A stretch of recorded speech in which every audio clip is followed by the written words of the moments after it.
Okay. Let's try this one from the top. I am a gamer. Always have been. Always will be in some capacity. And always was long before and will be long after this channel either runs its course, serves its purpose. I'm making to the halls of gaming itself to be etched into the athlons which become the never-ending drama cycles, or die irreverent, broken, dusted, folded, moided. No matter what I think about the subject topic and matter, gaming has always been a part of my life and culture.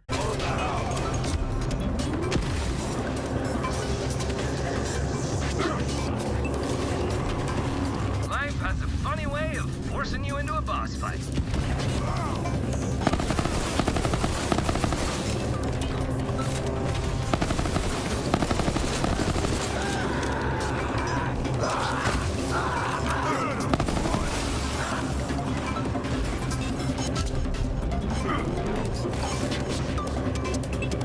Where'd he go?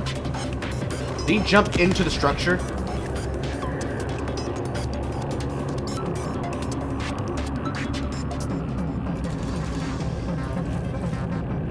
Please don't tell me you just soft locked me.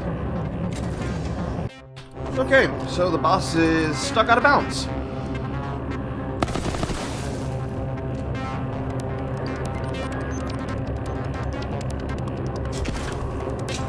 Okay. I can work with this. I can work with this.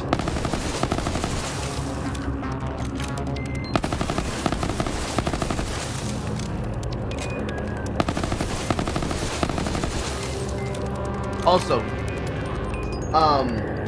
what the fuck is this? Oh no. Okay.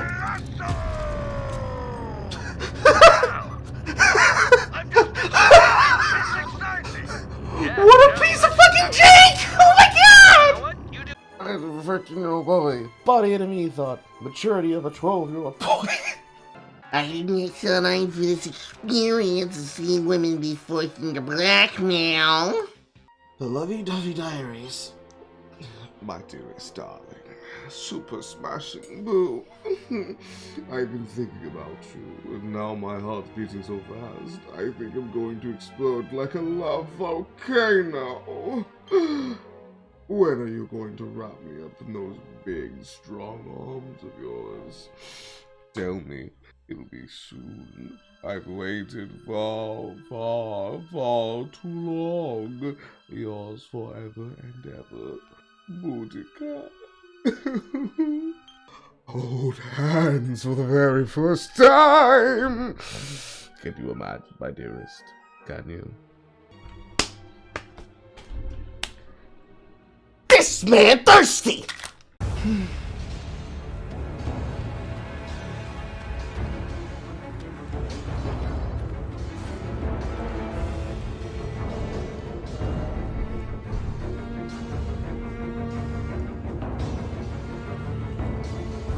They are literally too cowardly, with 3 people and the host obviously in Mimic Veil, to fight me. This guy is obviously over 100 because he just cast fucking Dragon Breath at me.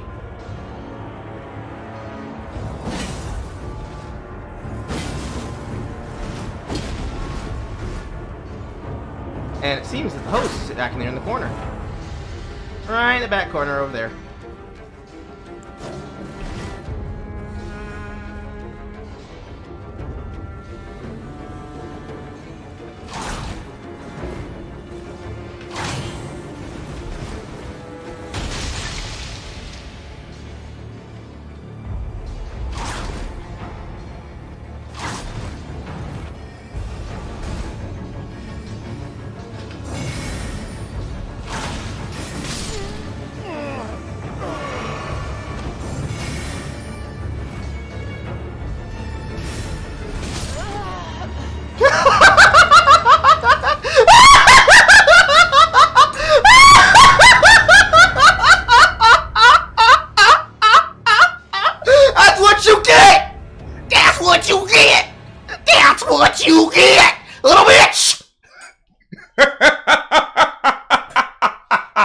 Now I'm gonna veil for you.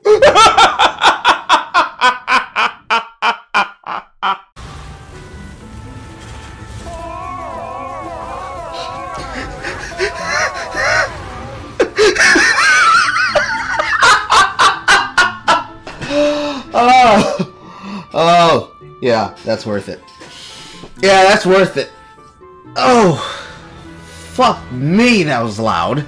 However, I do not like what gaming has become. Every single time I have gone into my timeline, I have been inundated with streams and threads and VODs and mods about every single fucking topic under the goddamn sun. If it's retarded, dumb, gay cringe about Twitch one week, it then becomes about a streamer who's decided to behave badly another. And then even the games become the background to the greater controversy and dramas that a person can interest themselves into and intake themselves into.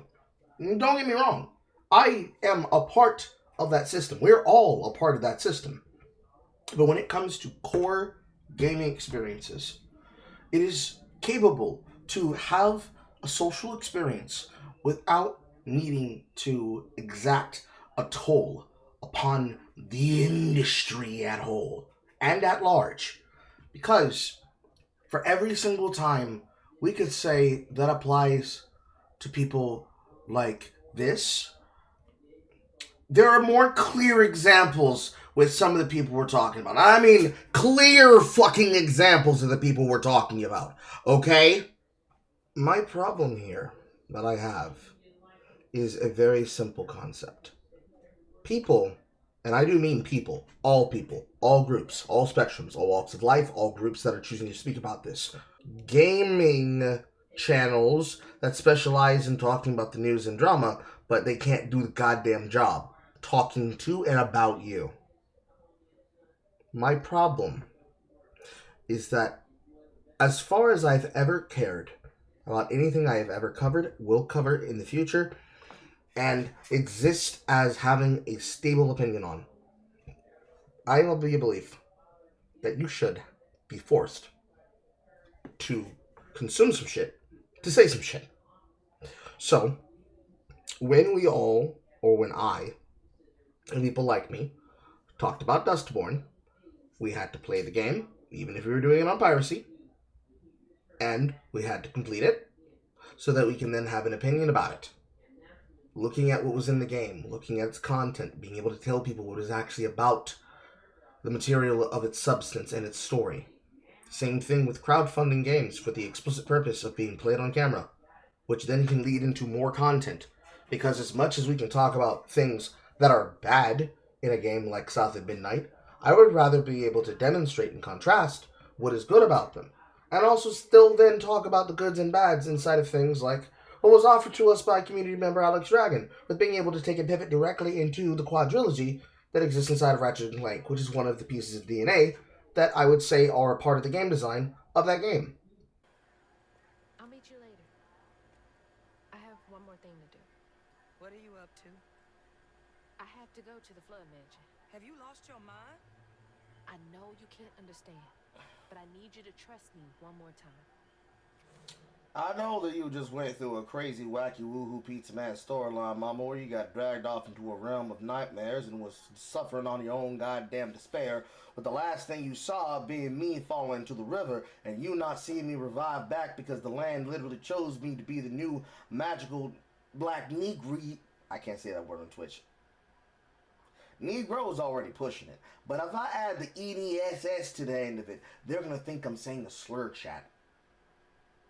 Strong black female, then you just would not be able to connect together. Never mind the black man, never mind the giant cloud of smoke sucked into a bottle, never mind the shadow realm that we were standing inside of before you got transferred back. And also ignore my black magic girl outfit. I just need you to listen to words I'm saying as though we did not just go through an experience together, thus nullifying the entire see-through with the end of the fucking tale. All this shit we've been through, you think I can't handle one old racist grandma? I can't let you go back into the mouth of danger. Then go with her, you stupid... I'm getting upset. I need to calm down. New modern topics and games that bring in those modern topics, they're always going to be like this. The new game is going to come out. People are going to make opinions saying it's the greatest thing ever. And there's going to be non-stop cringe. I mean non-stop cringe. If you, like me, were there when we watched things like long-time video game rapper and nerdcore artist Mega Ran have to try to rap to an audience that isn't in the room with him while he's being broadcasted for an online showcase. You gotta understand, son, I don't have the answer. I just keep the faith and I always keep a handgun. Nope, I mean that literally, because I got a handgun. I call this a gun arm, so I'm never unarmed. Get it? Quite a fantasy here. Hope you're having a good time. Yeah. My name's Mega Man. It's been so awesome to be here. Even though I couldn't physically be there with you at Summer Game Fest, this is about the next best thing I gotta say. So, oh yeah, I used to be a teacher, so I want to shout out all the teachers and educators and people who keep creating out there. Just keep on working and making amazing things happen because you are the future of the entertainment industry. Peace. It's because he couldn't go. That's why there's no audience. He's recording himself as halftime entertainment that is being done in the back half of the fucking presentation. So, the black presentation was a game that was already released, an interview with the writer of the company for a game that was already released, Mighty Number 9 Black Edition, a puzzle game featuring, well, let's be honest, the designs that come from Tumblr, and then a 75-minute half show from Black Nerdcore Grandpa. Although, let me be fair, technically he'd be Black Nerdcore Uncle. The only one. He's the only black one. There are tons of white ones, but he's the only black one.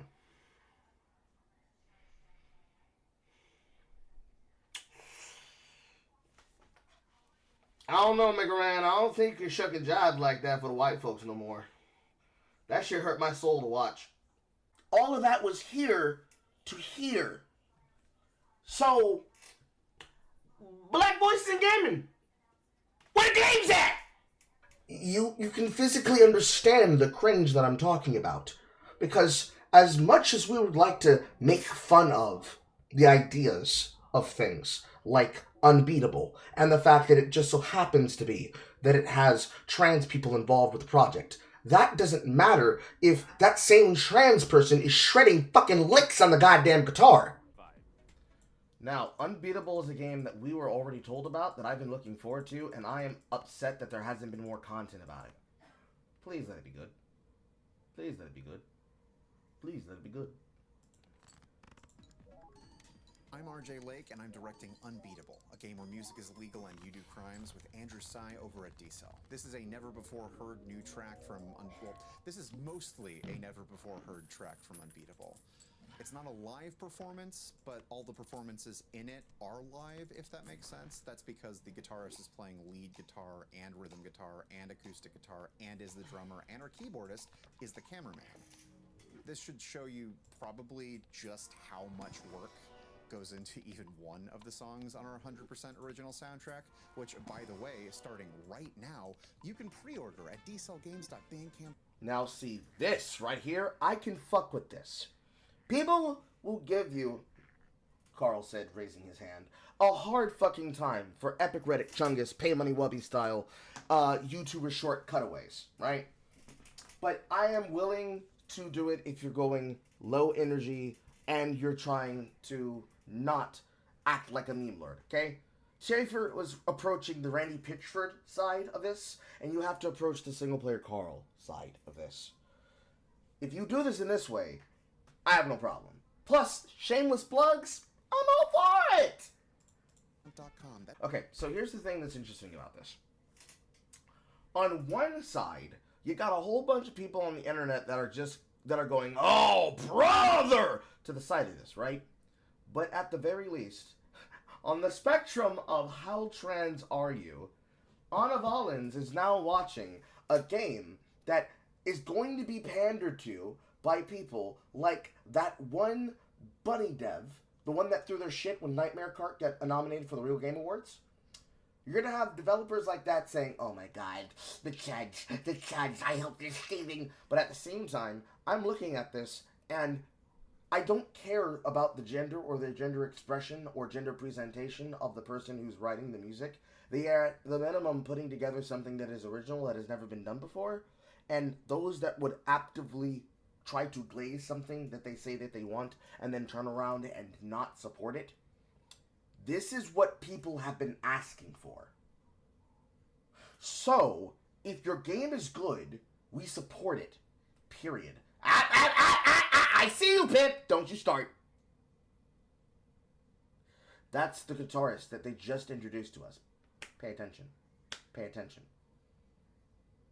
Meanwhile, on the other side of the base timeline, assuming that anybody's watching this live, assuming any of our mutuals are watching through me, this will probably be their first time hearing the music of the game if they weren't already having seen the trailers of the game. I don't care if you call it woke. I don't care if you call it pandering to the envy queers. The game looks interesting and the soundtrack is good. If I have to lean towards reaching for people that are going to not constantly repeat the Shoe Buddy Bop again for the 1500th time, I would rather there be another type of band that's going to approach Anamanaguchi. Because that's how we get good music. Especially if they have to sell and are trying to push their band camps. This is good. I like this. Let's start back from the beginning. Performance like that alone. Putting themselves out there for the sake of near embarrassment, knowing that they're putting their soul behind the product. That's what I fuck with. It sits in the same energy as another game that has been given to me by my audience to fulfill as a deliverable, which is No Straight Roads, Encore Edition. It has an actual ad for Unbeatable in the game. And I can't just sit here and gaff about something and then realistically be able to sit here and say with confidence, oh yeah, I know what the fuck I'm talking about. Because at the end of the day, I still have to actually consume the shit and see the shit and play the shit to talk about the shit. And this is the key thing that is important. Because you see, as much as we can riff on something, we're not just riffing on things to tear them down with red meat to fill to an audience, so that we can move on to the next topic and forget about it. These things are meant to be evergreen. This content is something that is a staple of a community. It is the staple of a backbone of work. Because you can be remembered for the things that you did good as much as you can be for the things you did poorly. Example. Getting to meet the artist and creator of Jaden and Jasmine and learning about how they went through designing the entire thing and having some of my theories confirmed after talking to them is something that wouldn't happen if I just went in thinking, oh, this is just a piece of trash and I'm going to tear it apart and rip it apart because that's what my audience wants. No. I did what I did because I wanted to enjoy the product, because as I've always done, if I can't find something about it that I can be able to connect with, it gives me interest, I'm not going to do it. I have seen and I have experienced, and I am not going to go down the path of what audience capture does to somebody. Because I've seen what Coochie does to a motherfucker. What validation does to a motherfucker is even worse. I should know. I had to cut off personal friends about it. A lot of maturity has had to happen within this year. A lot of maturity has had to happen within the last 5 years. The evolution of what I've become now and what is possible is only made through the fact that it's really just based on desires, bro. It's that simple. And a person, people, choosing to comment on topics and ideas and subject matters and current events and the drama and the news and the spin that is made from those pieces of content, while that can be a very large dearth of the majority of what has become the culture, especially what has become like the daily servings of my channel, which I guess you could say is the direction that it's going in. As I become more and more an independent news journalist and less of just a satirist, you have a problem with gaming as a culture when quite literally anyone can call themselves a hobbyist, but the best that they have to offer is trash, unfiltered, unadulterated fucking filth. And people subsume that and push those creators, those communities, those audiences down a pathway that leads inevitably to what brings us here today. Now, if I was to speak on every single example that I could give, I would be here forever. But just today, for one night only, I'm going to get my foot in on two angles of this topic concerning the game of focus, which is Ghosts of Yotei. To do that, I need to use exactly 2 pumping boys and punching bags. And I know exactly which digital blackface I'm going to use.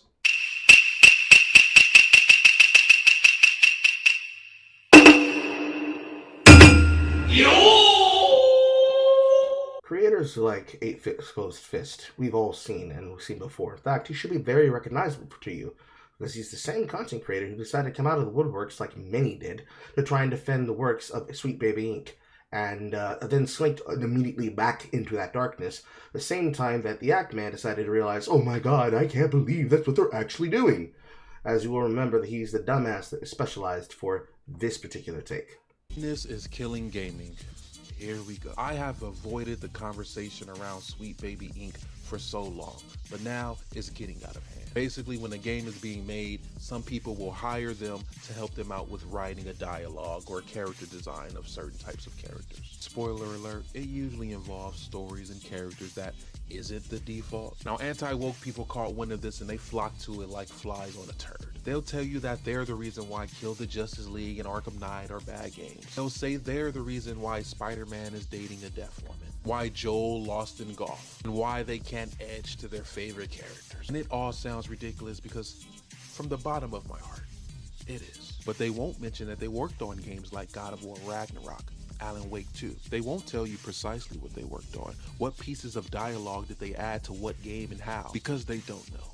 It's not public knowledge. Some of the clowns are even going as far as to say they're the reason for the layoffs, which makes no sense. If you're still confused as to why something like this would exist, let me break it down to you. Let's say I'm a young black gamer who lives in Los Angeles. So I start a service to say, yo, if you come up with a character or a story that involves a young black gamer who lives in Los Angeles, you should talk to me about it, because I kind of know what that's like. So someone's creating a movie and they say, yo, we have this character who's a young black gamer who lives in Los Angeles. Would he wear something like this in the winter? I can then look at that character and say, add a little bit more drip here, add some drip there. Even though it's winter, we don't need a puff jacket, we're chilling. They say, all right, bet, move on. Second scenario, a show comes out. They say, yo, we got this character who's a young black gamer in Los Angeles. Would he say something like this? I say, we kind of over pronunciate our R's a little bit more, so it wouldn't be brother, it'd be brother. Now those movies, those shows, they come out. Some of them might still be trash. Some of them might be hits, but I did my job. The rest is up to them. That's essentially what Sweet Baby Inc. does. That is in no way, shape, form, or fashion an issue with gaming.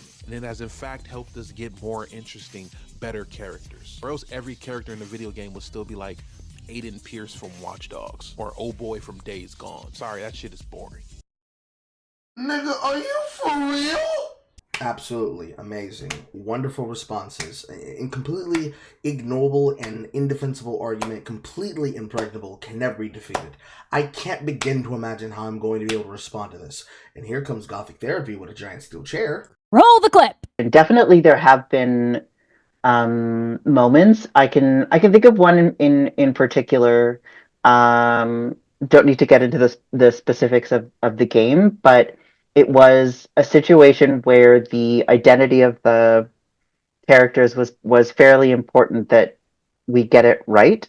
And in this situation, we actually had to have a more heart-to-heart, really foundational conversation about these are some of the experiences that you are necessarily going to invoke, or some of the messages that you are going to invoke, some of the implications you are going to invoke, regardless of whether you want to or not. It's not a question of like, are you doing it well, or are you doing it badly? It's just, it's there.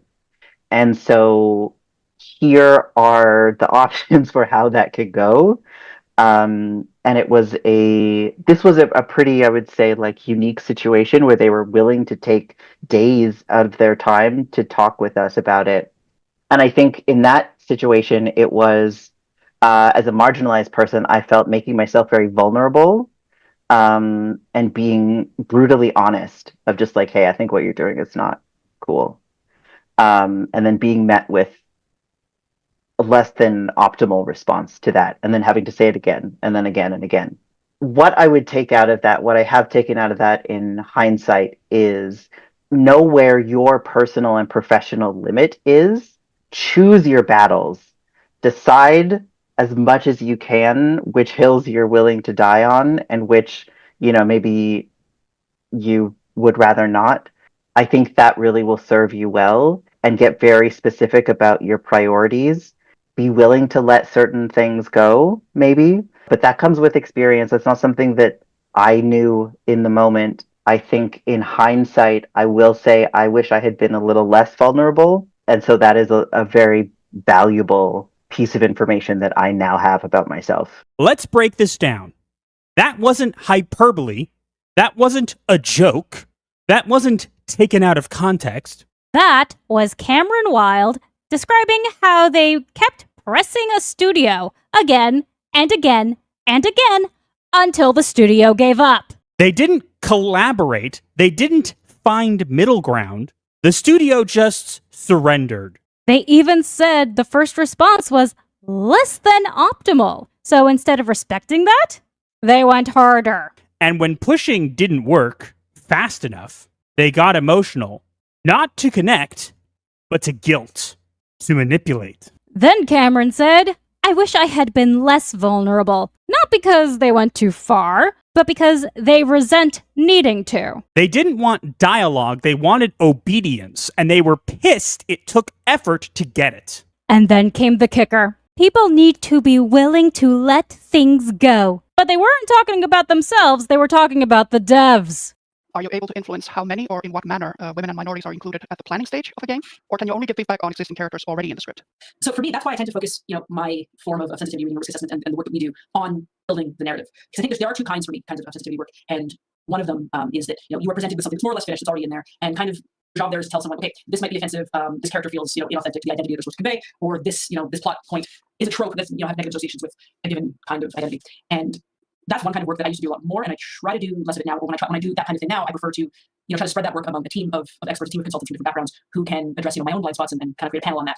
Because that's an area where, there's not a lot of creative input that's necessarily going to allow us to give, because they're so far along. So a lot of the time, that kind of sensitivity work results in, cuts of certain things or slight changes. That's essentially what Sweet Baby Ink does. That is in no way, shape, form, or fashion an issue with gaming. You see, the perpetual problem that exists with accounts and creators and individuals and influencers like 8-Bit Closed Fist and the rest of them is that they are on platforms that all of you may not already be engaging in, right? So Instagram, Facebook, TikTok, other places and spaces where they will explicitly be ignoring and blocking you on places like Twitter/X now, but also Blue Sky, Reset Era, comment boards on places like LinkedIn. These individuals are going to show up, pop up, monetize the content, and disappear, only to become then the reference source from whom is talking on the issues, and then being the reference point for the context that you'll then be getting from games journalists, because they are popular content creators in their own right, but popular only in the sense that they are frequently on the algorithm. So when I was covering content inside of She-Hulk on my channel with Jay, and we were at the end started ripping on people like Straw Hat Goofy, these are the open market shills that are getting the attention and then become the singularity of the conversation, because nobody actually addresses them directly. It's only ever addressing their fame or their importance. In this case, what we have to deal with is the takes that he decided to create from Ghost of Yotei. And was it ever about anything that actually had to do with details of mechanics or how they liked the mini games and shit like that? No, because that's not what blew up. No, what he did was this shit. Throw your PlayStation away. It took him a minute, over 60 seconds, to figure out where to put that piece. Take your time, match the puzzle, elementary work. But everybody that complains about yellow paint, Trey is telling you how to figure out the puzzle 2 seconds in.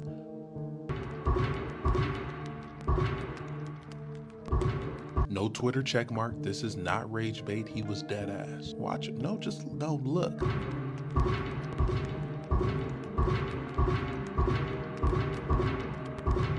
And these are the people that go in comment sections saying that it ain't that deep. As a society, what do we do with people like this? Should they have access to the internet? I don't know. Should we have them do a few worksheets before they sign online? Probably. Maybe these are the ones that complain about a game being too complicated.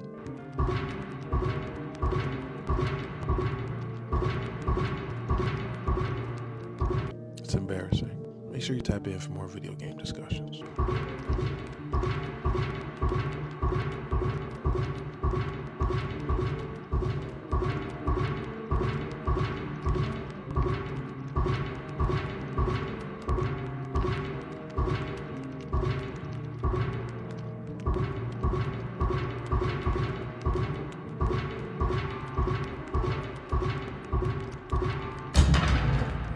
You see, the smug level of own superiority and the ability to pivot from topic to topic and attempt that last day's news that is no longer relevant is now going to be the fodder of next week's content to set somebody up as the villain of the week is something that Rondell, first name, and others like him have learned from the Act Man. And just like him, the Act Man is definitely guilty of this. Because ever since people like the Act Man, back when he was lesser known, before he became known, when he was being antagonized by Quantum TV, and it led to him getting a heightened profile because he was made, similarly like every other time people come along, as a victim of the situation.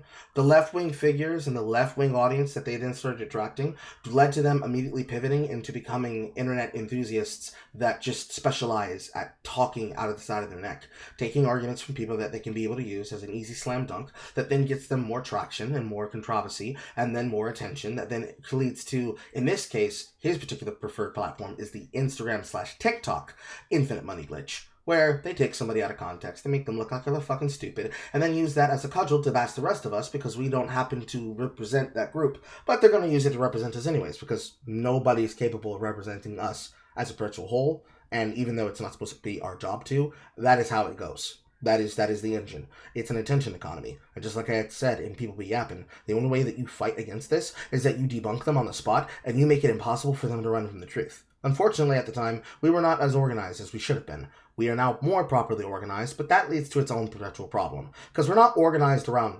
topics. We're not organized around the truth. We're organized around our favorite content creator, and whether or not that content creator happens to be the person who's fighting against that thing at the time.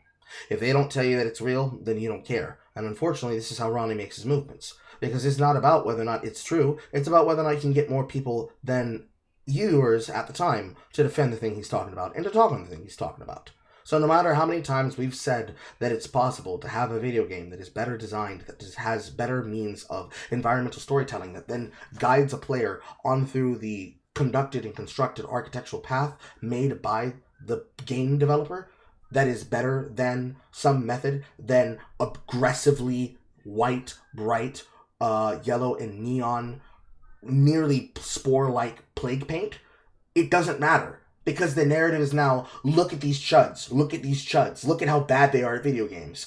And it is an infuriating concept because they're never going to tell the truth. And they're never going to have real conversations with individuals like myself because then the grift stops. Instead, it is actually to the goal of people to actually experience it for themselves and to realize that these people are talking out the side of the fucking neck and then have further discussions with others and bring this up as a point of topic, which is ironically something that I actually did.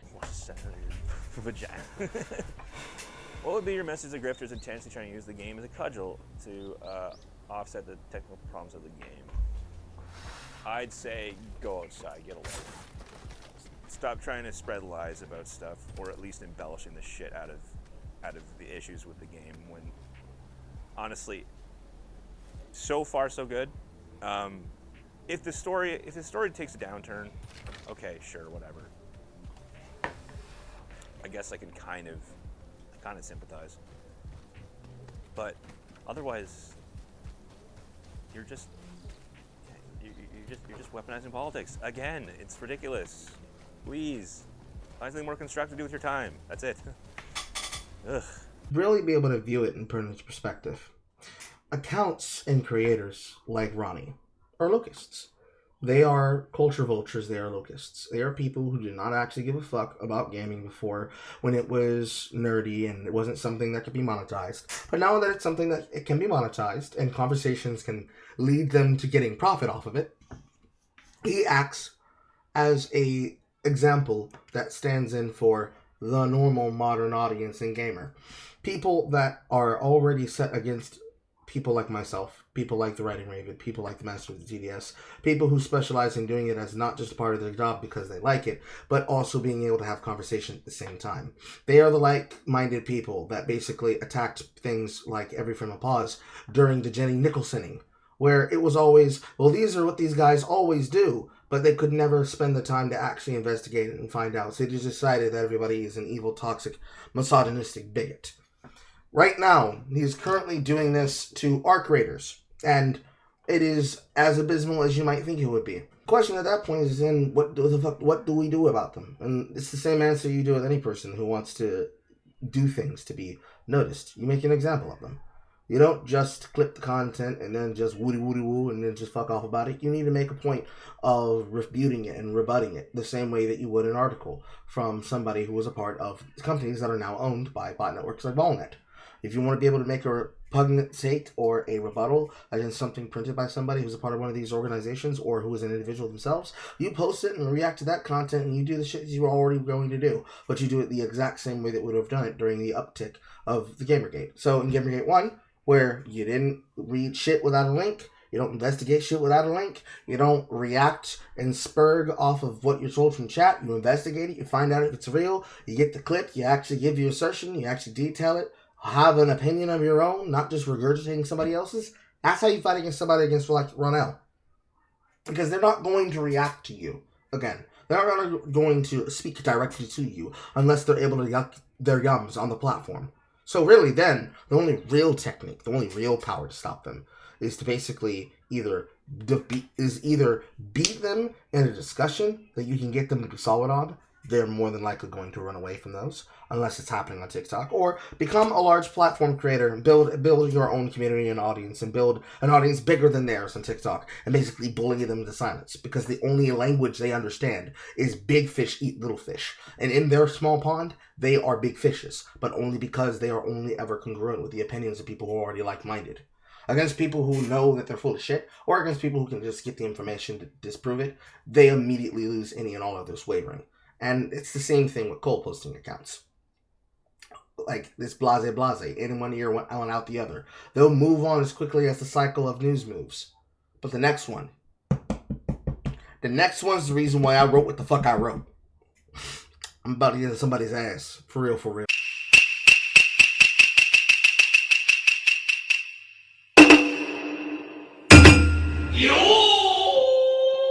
Ever since the evolution of the topics from Gamergate to Comicsgate, and now to Gamergate 2, and then eventually the farce that was 2.5 and 3, which I'm going to basically label as a side tangent as like the equivalent of Robert's Rebellion.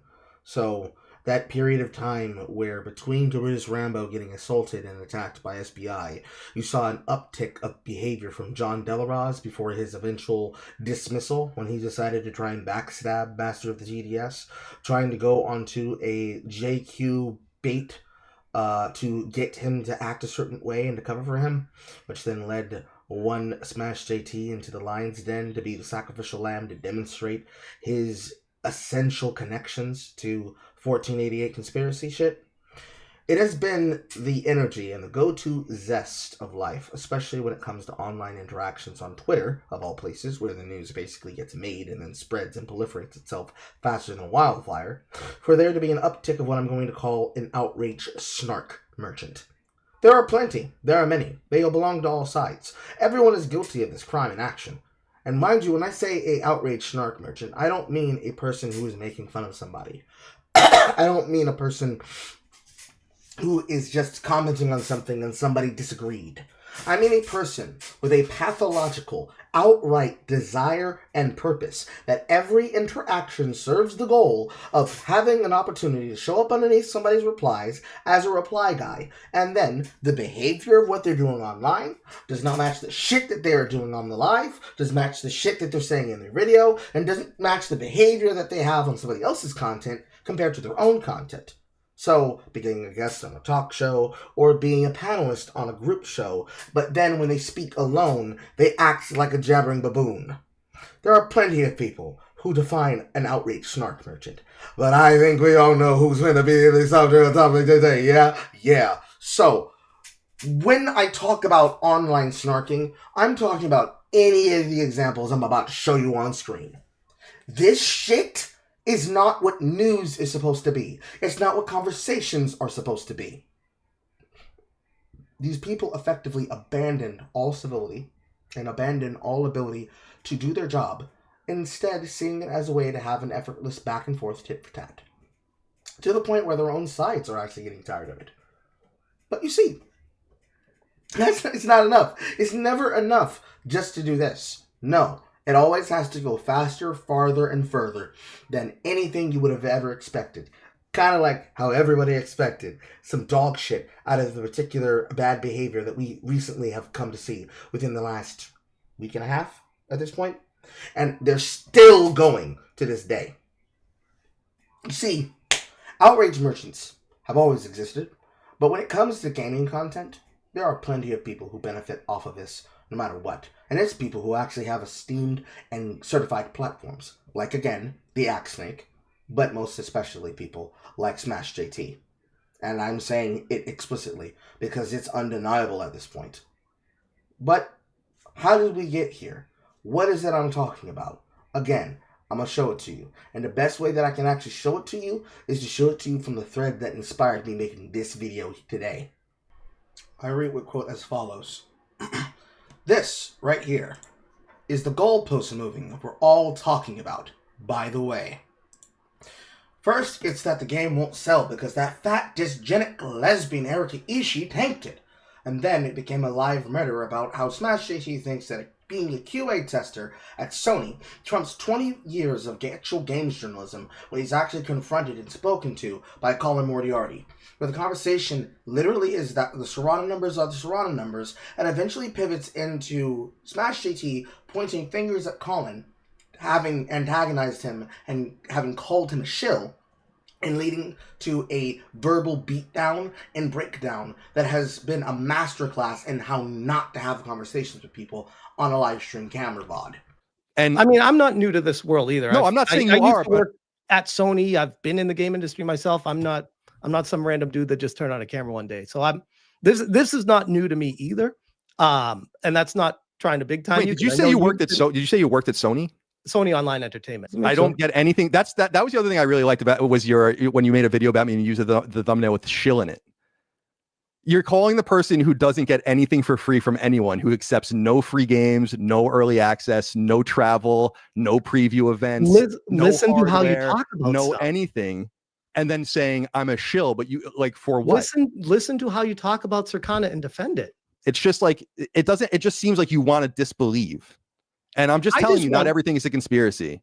Not everyone's out to get you. There's literally nothing. There's nothing in it for them to misrepresent the data, because if the data is wrong, then they don't have jobs anymore. It is what it is, right? Like, yeah, I just want to like dispute VG charts data, or you want to dispute Alinea data or whatever. That's different. But you're disputing data from the horse's mouth. Last videos, breaking, massive layoffs at Ubisoft. Yotei, next video, Yotei flops. Next video, the gamers woke revolution crashes. The next gamer, Microsoft has no clue what gamers want. The next one, man wins women's only Fortnite tournament. The next one, now they're saying Twitch CEO Dan Clancy did nothing wrong. The next one, TwitchCon streamers PC infected by massive virus. Like, where is the game? I'm not seeing anything here. There's no, like, I'm scrolling through your shit. Like, I see nothing about any games. There's nothing about a single, there's nothing about I'm calling you out here. There's nothing about a single fucking game on here that you've played. Like, where is the content about I'm also calling you out. Maybe you should watch them to find out. Hello, this is Jethro, also known as Editing Carl here. As you can clearly see from what I'm about to show on the screen at the time of this display, you can see that the time currently is 12:40 a.m. on a Saturday. This is the current live stream that Smash JT is currently doing. With such a beautiful disaster, Smash Cash, from what I saw from the thumbnail, should be like number 200 something. 291. Currently live on Smash Cash channel, which is Smash JT. 276 people watching this crime, which means last night's VOD was also done from this channel. Mixture of content, news, and as you can see here, 281 was the Smashcast episode that involved Colin. You see that the numbers here skip. 281, 282, 283 is missing, 285 is missing, 287's missing. 288 is here. 289, 290, 291. And then also, at the same time, over on the other supposed channel, that is supposed to be the gaming channel, as you can see here on the links, these are clips from that live stream. So, as you can clearly see here, when Smash JT says, I play video games and play on the channel, and he was talking about Smash JT Live, the screen cap I just showed you, that screen cap is directly from Smash's own recording of his backside of his YouTube studio. And you can see that multiple of them said that they were members only. Live stream clips and videos taken from Smash JT main channel. Streaming on that channel Mondays to Saturdays, 8 p.m. PST. So, when it is 8 p.m. for Smash, and what I can only assume is California or something, it is night here, because I'm +5, +4. So, the VODs here, and the lives here, when he does do playthroughs, they're only on this channel in separate streams that are members only. I play games on my channel, I speak on my channel, behind paywall. You have to pay me to watch them. And then, at the same time, this is a clip that came from a non-gaming channel.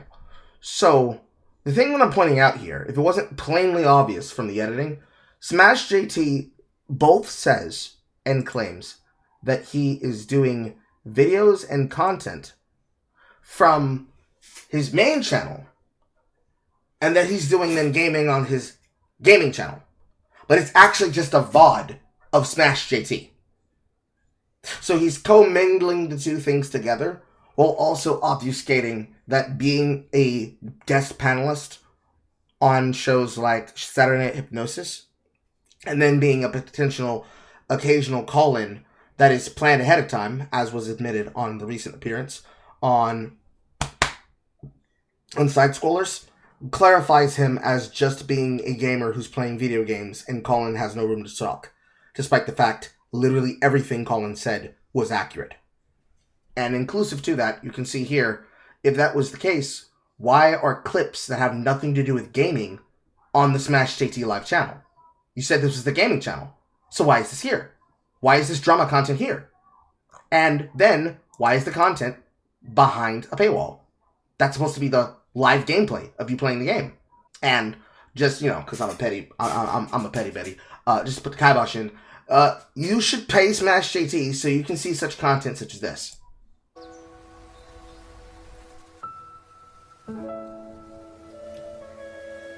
Don't you feel informed, bro? Bro, don't you feel informed? Do you know the road up ahead? You promised we'd roam the world together. And if that's not good enough, if that doesn't satisfy you, how about we scroll back past the opening, right? How about the content that he's doing at the top of the hour when the show starts? Cast tonight, just taking a night off and being like, you know what? No, we're gonna take an extended weekend because we worked hard this week and it was a lighter night. I was like, yeah, you know, whatever. Normal chatting to your audience, you know, you pay for that. You pay for that, right? You pay for that, right? How about deeper in? How about when we get to some articles after we read some super chats? Bro, two banger. I appreciate. No DMs showing, right? Okay, we're good. CD Projekt Red isn't this great? Don't you feel like you should be paying money to get this behind the screen? Don't you think it's great? Bro, it's great, is it not? You pay money for this, right? You pay money for this. You pay money for this? Are you sure you wouldn't pay money for this? Or are you sure? Are you sure about that?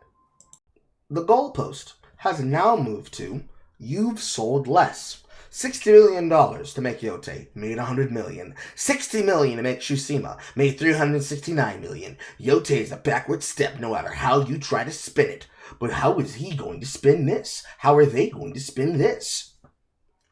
You have to accept the fact that you all care more about drama, about the industry, to fit your confirmation bias in your narrative, than actually caring about the real metric that will exist long after the drama's moved on.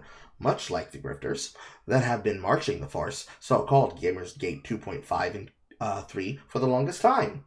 Is the game good? Did you have fun playing it? Drama serves an important job, because lockstep agreement with opinions is how you confuse someone independent, like myself, questioning the logic of someone clearly unused to the job with the non-stop agitation from someone like Dave Paul Riviera, aka Airbagged, hiding behind yet another burner. Here's the long and short. Many of you do not want to talk about numbers, sales figures, or improvements to the business and removing the rot from the industry. You want a parallel culture to it, but not one to remove ourselves from the bad actors like David Jaff. No, you want to be the bad actors. But it's different, because we fucking hate the industry, and we want to show that we're for gamers, by gamers. But you're not. You're the gamer Gestapo that decide that minorities is when woke, and woke is when minorities, and then you stumble over yourself to justify examples that make... The words I wrote was your cocks and coozes tingle, but what I'm going to say here is examples that allow you to say, no, this one's acceptable, but this one is bad and it's woke and it's bridge and it's DEI and it's garbage and it's woke and you shouldn't pay for it because they killed the industry because they hate women and they're ugly and it's woke, despite the fact that you don't even cover events and news, let alone does that opinion remain consistent based on whether or not you think that it's good for you or it's bad for you, optically as an argument. See, for example, the amount of people who are falling in love with and or find themselves having to completely uproot their faith belief structure because of a game like Dispatch. Again, I see all of you. I see all of you. The amount of times that I personally have been harassed on air for not shitting on a game hard enough or at all because they saw something wrong with it that I didn't agree with and saw nothing wrong with is a number that is already greater than 0. And that's already wrong to begin with. Then, accounting for the amount of times that niggas just actively engagement bait because they can't debate topics, such as this, makes the shit wilder. Where we're now at the point where Smash JT crashes out every day because he cannot unclench from the fact that a digital heuristics firm that does what Aiden Paladin does, and if you somehow don't know who Aiden Paladin is, this is Aiden Paladin. She specializes in making content that revolves itself around data heuristics and explaining the numbers and breaking them down in a long format. Edutainment, as we call it. You cannot unclench for the fact that something that she does in her field won't give their 6-figure number data away for free, so that you can then make even shittier AI grok generations to clickbait articles and content to. Because, effectively, that is what your purpose exists for. You don't actually make content about video games. You make drama content, and you decide to constantly take punches and bags and softballs and throw as many antagonization slurs and arguments as possible at the people that you don't like. After getting spanked by Colin, who effectively served as a proxy for everyone with an axe to grind specifically on this burning need to constantly extend goalposts, long before he has even abandoned the last position that he discussed to move them. When is it in, nigga? And for examples of what I'm talking about, these are 4 screen caps of AI generations that Smash has made to go along with the content that he then featured as the non-paywalled videos on his channel, compared to the paywalled live stream videos on both of his 2 channels. A disaster. The court's ruling is going to upend everything.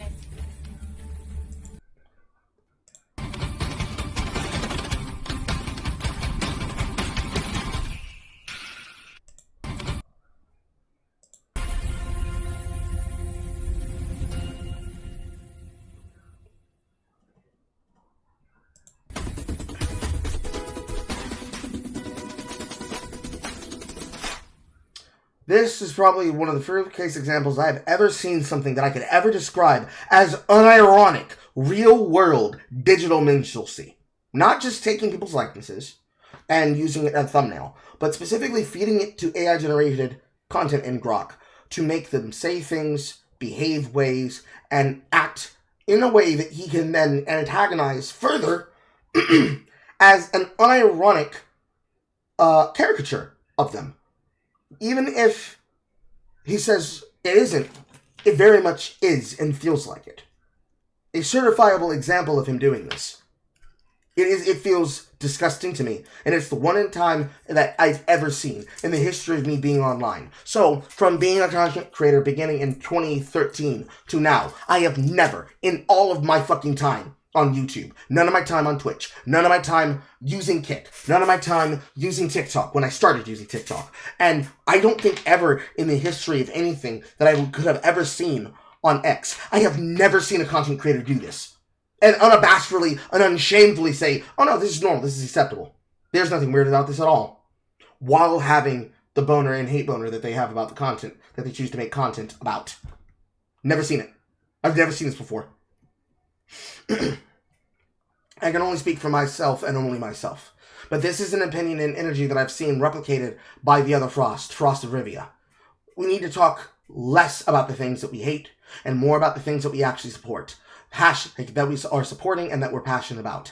Not molding, not coping, not seething, not antagonizing, not baiting content, actually passionate about and are supporting. As you all should know, the other Frost was an individual who was originally a part of Second Wind, who tendered his resignation when he was tired of working under Nick Galandra, and gave a tell-all exactly about how he and others in Second Wind went about doing business and making their video material, of which he was responsible for. And now he does it independently on his own, the same way that I do. Independents can do it because business elites and big counts can do it. Therefore, if Vara Dark, and if you somehow don't know who Vara Dark is, here is Vara Dark. She's the one that looks like she is the 35-year-old hag that is always looking over the brim of her glasses like this, who plays video games, as she jokes here about having never played a video game when she was originally attacked and antagonized by David Jaff in the past. If somehow Vara Dark can do it, and can play video games live on air, not behind a members-only paywall, on her main channel, for free, while also talking about the news, the drama, and the controversies, that has to become the industry standard. Because my eyes slide back into my eyes and in my head every time I see and hear retarded shit that is only platformed, because it is the same. I put here as 4, but really it's an endless number of people. The endless number of fucking people that are the same people talking about things on a loop. 1 to 2 of them cannot be helped, and they can only be knocked and ignored. So for that, what I mean is, obviously, we can only be able to mock and ignore listener content, because we know she's not going to be in good faith. One of the things that she tried to do, despite the fact that I criticized both Smash JT and her, just as much as I could anybody else, for that matter, was to try to go to my account one day and claim that I follow and repeat Gamergate talking points, and therefore I'm not a trustworthy source, because she's only interested in pandering to the left wing, the same as Dave Paul Rivera. These two cannot be helped. You can only be able to mock and ignore them, because they specialize in creating outrage marketing content, where they pit a person from one side against another. However, the rest of them, which is to say the coal posting accounts, those accounts that have large following numbers, like Grixit, accounts that get attacked by the likes of Mrs. Conde and others, you can do better. And shame on you. Because you know for a fact that those accounts are engagement baiting just as much as somebody like Smash JT. Because there are too many examples of it happening. There are too many examples of it happening, and too many of them then revealing themselves to not care about the situation or the content. They were just making money off of it. Because Elon bucks. The thing that gaming is, it is not a place. It is a people and a space. Yes, I am talking about the same way. No, I don't care that you want to say, oh, he didn't make a reference just now. Fuck you. The thing that gaming is that it is not a place. It is a people, and it is a space. It is one that you have to curate and hold open and preserve space for conversations in, around, and about it. When you removing bad faith actors and attempting to remove bad faith actors and ignoring them and building a parallel society for yourself does not absolve you from cleaning fucking house and keeping up the space. You need to stop ruining gaming, because this is ultimately what is happening here. And this is ultimately the problem at the end of the goddamn day. Every single time where it matters, I see more people reacting to outrage marketing than consuming the content, or consuming content from a content creator who has something more to say than the game is woke. Ironically enough, you could accuse this of people like myself, and they'd be wrong, as examples I provided in this video clearly demonstrate. Various amounts of us, especially influencers, various amounts of us effectively are Asmongold but X. In my case, Asmongold but black. I can talk about news, I can talk about drama, I can talk about politics if it ever comes up. I can talk about subject matters of what's happening in the current events while talking about and playing video games at the same time. If I can do it, if Nicholas DeRoyo of all people can fucking do it, then it's possible that anybody can be able to do it, including people such as Smash JT, or any of the other examples that I provided in this section. But the problem we're having here is we have somebody who is incapable of doing the work, but wants to have the room to act as though that he is a figure that then has the power to command attention to other people. Realistically, space in this job is based on people on how they support, and how they talk, and how they collaborate with others. You shouldn't just be making connections and business connections just to try and build your own profile, just socially climb on top of other people. That's not the way you're supposed to go about this. Unfortunately, it appears to be the way that someone like Smash does. So he's following in the footsteps of the Act Man, as far as I'm concerned, from what I can see and what I've noticed. But that's not supposed to be the way we do it. We're supposed to have fun first, and build for an environment, which is the exact same thing that I said when I made my discussion when I spoke to Sheepsidian, both times that I talked to him on my channel on the Yappin', because that's what it's ultimately about. Having a greater space and having more people to communicate with, not less people and not a focused group of people, where you close the door behind yourself and enter a fortress arc. Because when you do that, that's when community, camaraderie, understanding, attention, and conversation dies. And that is not what we're supposed to be about. But unfortunately, that seems to be the direction that a lot of people seem to be going into. And that honestly just tears my little heart to pieces. If I could have the power to Thanos snap all of us back to zero, I mean every single one of us that is involved, if I could Thanos snap ourselves all the way back to zero, and we had to start over, I would hope that things could be different this time. But it won't. Because there are some people who are only self-interested in their own gain. They don't want to communicate with other people. They don't want to collaborate with other people. They don't want to speak to other people. They're not going to have discussions. They're not going to have debates. They are just there to take up air and space. And there's nothing you can do about that. You have to handle that. You have to accept that some of these people ain't going to talk to you. You have to accept that some of these people, when you call them on this, are going to try to block you and then say that person's irrelevant. You shouldn't speak to them. Make your own choices. I'm just voicing my opinion. And I'm telling you what I've seen and I'm telling you what I've heard. It's the same shit you can see too if you pay attention. At the end of the goddamn day,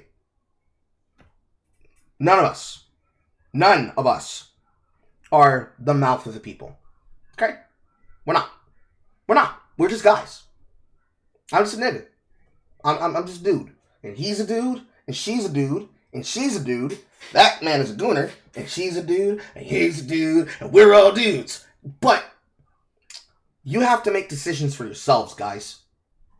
Because if you don't make decisions for yourselves, you're going to find yourself quoting people like Mr. You're Welcome Gamers Kern. And unfortunately, when it comes to outrage marketers, that's where you don't want to go. If John Delaraz getting deplatformed because he is a person who will backstab people to improve himself, and now he is persona non grata, is one outcome. And another outcome is somebody who can piddle along just because he happens to have the energy that comes from the left wing until he decides to go too far, and then they cut him off with the Act Man. What we will see happen, what we're seeing happening to Smash JT, and more specifically to Mark Kern, is the fate that belies all entertainment grifters that want to outrage market in this style. Because you see, it has come to the attention of most people that Mark Kern's audience are no longer taking his shit. They're calling him out inside of his server and telling him to his face that they want to see him fail. Because this is what happens when you become a outrage marketer that does more talking than you do production. It is what it is at the end of the day. Tide goes in, tide goes out. Sometimes you have to take out the trash. Sometimes the trash takes itself out. Far be it beyond me to tell you what to do. I'm just telling you what I know and what I've seen. And venting. Because you pissed me off enough that I had to make it into a video. Those are my thoughts. Those are my opinions. Leave yours in the comment section below. I'm taking a shower now. Goodbye.